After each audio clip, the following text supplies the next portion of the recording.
Magandang araw mga bata! Nandito muli si Binibining Grace upang maghatid sa inyo ng bagong kaalaman. Handa na ba kayong makinig at matuto? Mahusay! Ngayon, tayo ay nasa Aralin 2.1 mula sa Unit 2. Ang akdang ating tatalakayin para sa araw na ito ay pinamagatang ang alamat ng bayabas.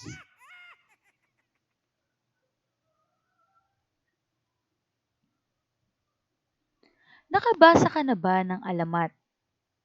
Alam mo ba ang ibig sabihin ng alamat? Kung gayon, bigyang pagpapakahulugan muna natin ang salitang alamat. Kapag sinabi nating alamat, ito ay isang uri ng kwento tungkol sa pinagmulan ng isang bagay. Isa itong uri ng akda na katang-isip lamang o imahinasyon ng sumulat. Hindi ito nagsasabi ng katotohanan tungkol sa mundong ginagalawan. Sa makatuwid, ito ay haka-haka lamang gamit ang malikhaing imahinasyon ng mga manunulat. May mga halimbawa ako dito ng alamat na ipapakita sa inyo na nakilala sa Pilipinas. Ang una na dyan ay ang alamat ng pinya. Ang sumunod, ang alamat ng rosas. At ang panghuli ay ang alamat ng saging. Hindi ba't nakatutuwang basahin sapagkat napakarami nating aral na maaaring makuha sa mga alamat na yan. Para buksan ang ating talakayan para sa araw na ito, naghanda ako ng mga salita na maaaring makita ninyo sa kwento. Alam naman natin na sa pagbabasa ng mga akda, may mga salitang may malalalim na kahulugan na nahihirapan tayong intindihin.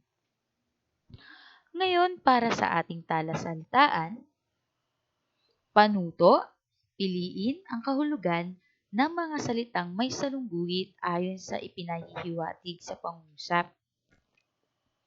Para sa unang bilang, magtatakip silim na nang dumating ang kanilang hinihintay. Ang salitang may salungguhit, magtatakip silim. Ang pagpipilian ay A. Magdadapit hapon, B. Mag-uumaga. Ano kaya ang kahulugan nito? Tama! Magdadapit hapon. Ikalawang bilang.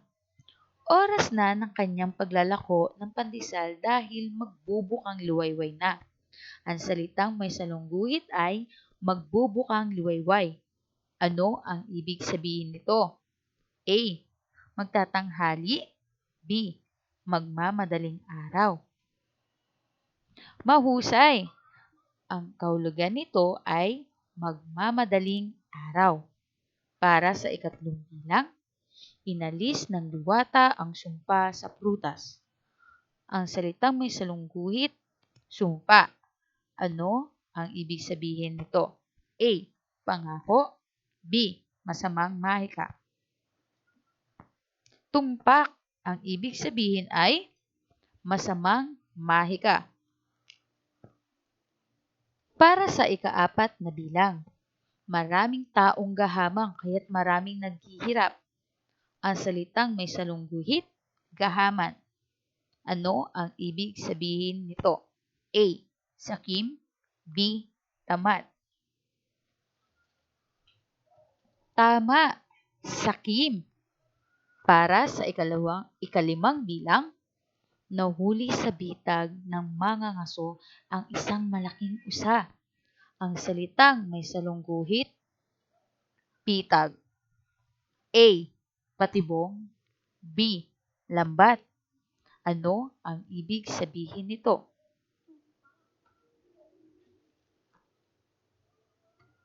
Tama! Patibong. At para sa huling bilang, pinitas niya ang bunga sa puno. Ang salitang may salungguhit ay pinitas. Ano ang ibig sabihin nito? A. Kinuha mula sa tangkay. B. Itinapon. Mahusay. Ang ibig sabihin nito ay kinuha mula sa tangkay. Ngayon na nalaman na natin ang mga salitang may malalalim na kahulugan, tayo ngayon ay dadako na sa ating aralin. Halina't tuklasin natin ang alamat ng bayabas. Noong unang panahon, may isang mag-anak na naninirahan sa Bulinaw, Pangasinan. Sila ay sina Amis, ang ama, si Alina, ang ina, at ang kanilang kaisa-isang anak na si Bayawas na may 10 taong gulang. Nagbubukang luwayway pa lamang ay dinadala na ni Bayawas ang kanilang 3 malalaking kalabaw sa gubat upang doon ay manginain.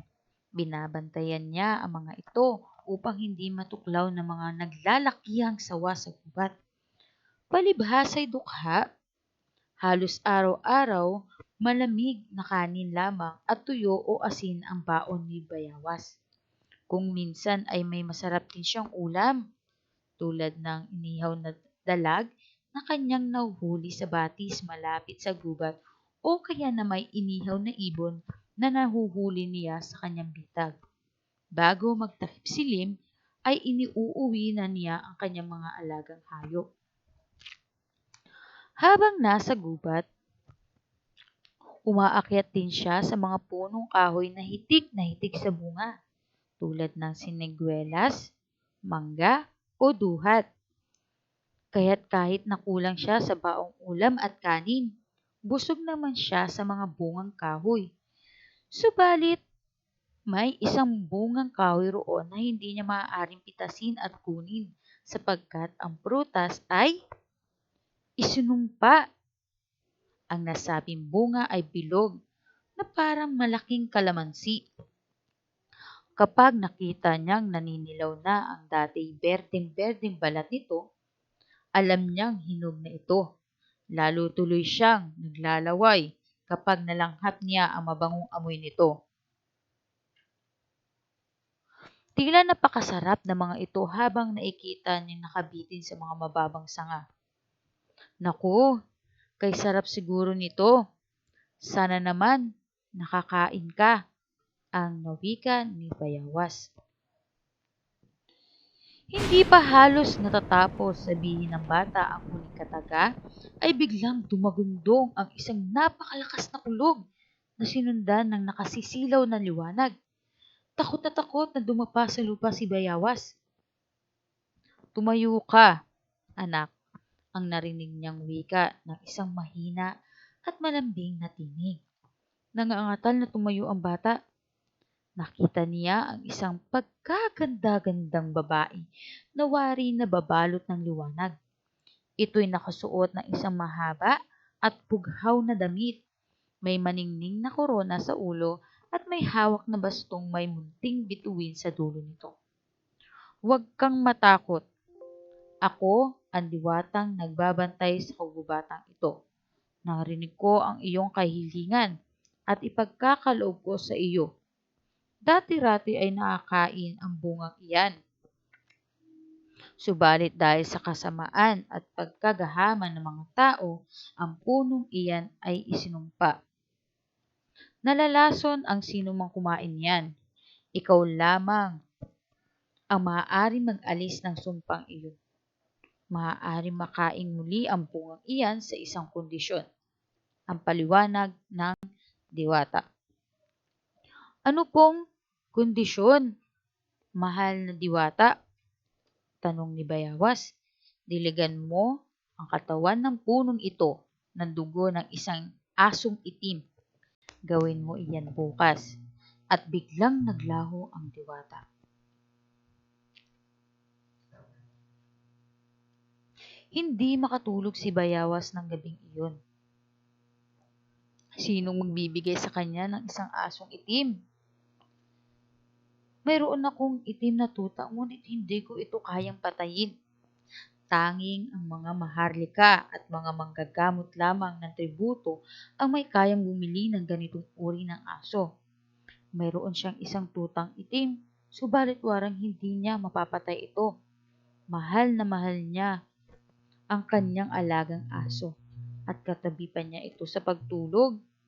Muli niyang naisip ang malaki at katakam-takam na bunga. Hindi na niya ngayon iniisip ang kanyang sarili. Ang nasa isip niya ay ang daan-daang mga bata at matatanda sa kanilang nayon na tiyak na maiibigan at maipantatawid gutom ang bungang ito. Kinabukasan, nagtungo si Bayawas sa gubat kasama ang kanyang tutang itim at ang isang bagong hasang gulo. Papatayin ko ba ang aking alagang aso o hindi?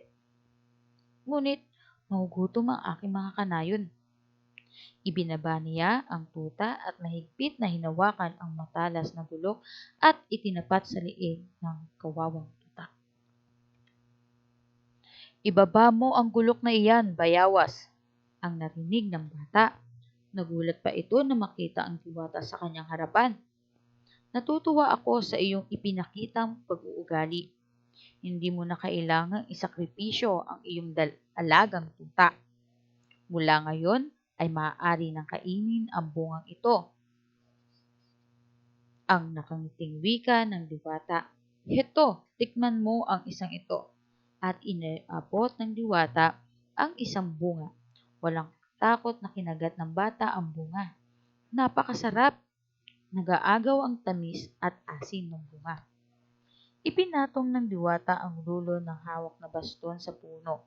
Nandoon din ay nagliwanag ang buong puno na waribay na paliligiran ng libu-libong alitaptap. Pumitas ng marami si Bayawas at isinilid sa kanyang bag na buri. Patakbo siyang umuwi sa bahay at ipinakita sa kanyang mga magulang ang uwi niyang prutas. Gayon na lamang ang pagsigaw ng ina nang makita niyang kinagat ng anak ang isa dala nitong bunga. Huli na rin upang tampalin ng ama ang kamay ng bata. Hinintay na lang ng mag-asawa na bumula ang bibig nito na karaniwan ng nangyayari sa sinumang kumain ng nasabing prutas. Subalit, gayon na lamang ang kanilang pagtataka nang walang nangyari sa anak. Huwag kayong magulat, itay. Inalis na ng mahal na diwata ang sumpa sa bungang ito. Heto, tikman ninyo ang isa, ang wika ni Bayawas. Kinain nila ito at naniwala sila na wala na nga ang sumpa. Binigyan nila ang kanilang mga kapitbahay hanggang sa makarating ang balita sa buong nayon. Mula noon ay tinawag na nila itong bunga ni Bayawas sapagkat kung hindi sa batang ito at sa kanyang pagmamahal sa kapwa, marahil ay wala silang maaaring ipantawid gutom. Nang maglaon, ang bunga ni Bayawas ay tinawag ng Bayabas.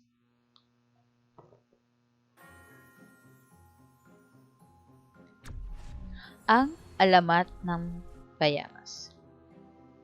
Naway may natutunan na naman kayo mula sa kwentong Ang Alamat ng Bayabas ngayong araw. Hanggang sa muli mga mag-aaral sa ikalawang baitang. Paalam!